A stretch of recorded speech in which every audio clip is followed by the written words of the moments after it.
काय म्हणणार आपण, काय भूमिका आहे? तुम्ही राजकीय पार्टीमध्ये आहात, तर नियम तर असा आहे की सगळं नगरसेवक ठरवतील की महापौर कोण असावा. बरोबर आहे. जास्त संख्येने त्यांचे नगरसेवक निवडून आलेले आहेत, त्यांचं मी अभिनंदनच करतो. आमची फक्त मागणी एवढीच, आम्ही काय बोलत नाही की बाबा तुम्ही काँग्रेसला द्या, शिवसेनेला द्या, त्यांच्यापैकीच द्या. भाजपच्याच नगरसेवकाला त्या ठिकाणी महापौर बनायला पाहिजे, ही आमची पण इच्छा आहे. कारण आम्ही त्याच्यावर आर्ग्युमेंट करूच शकत नाही. त्यांच्यापैकीच द्या, पण मराठी व्यक्तींना द्या, असा आमचा आग्रह आहे.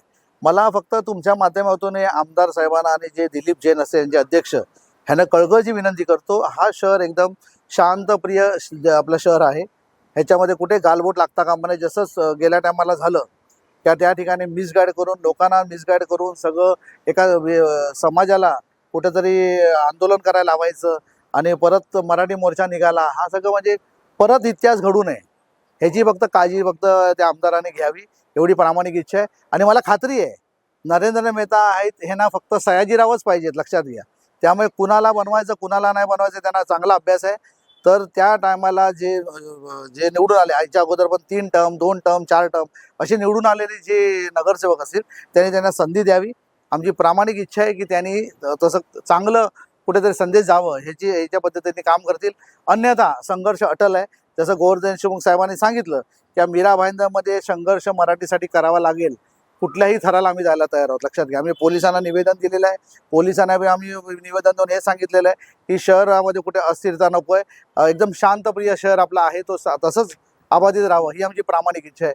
पण नरेंद्र मेहतांची इच्छा असेल की असं कुठेतरी कृत्य करून आणि महाराष्ट्रभर त्यांना कुठेतरी नाव रुपायला यायचं असेल किंवा नसेल, त्याची भूमिका त्यांनी स्पष्ट करावी.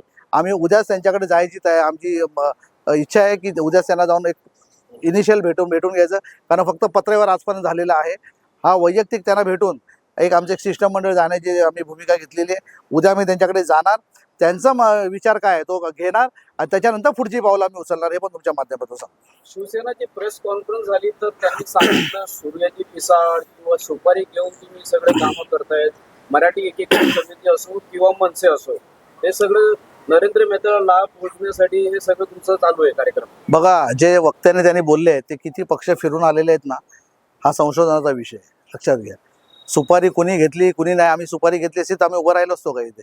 आम्ही गेलो असतो आमच्या गावाला, लक्षात घ्या, फिरायला गेलो असतो, पिकनिक करायला गेलो असतो.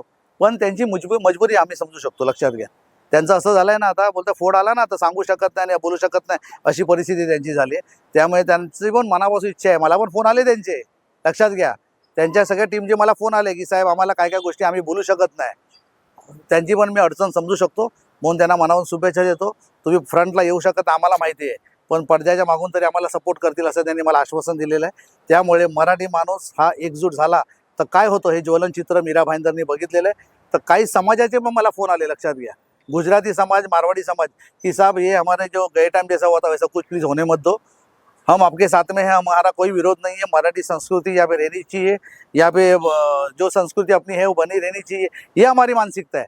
लेकिन अगर ये नरेंद्र मेहता और दिलीप जैन वगैरह कुछ अगर गलत कुछ ये देंगे तो हमारा उसका सहयोग नहीं रहेगा.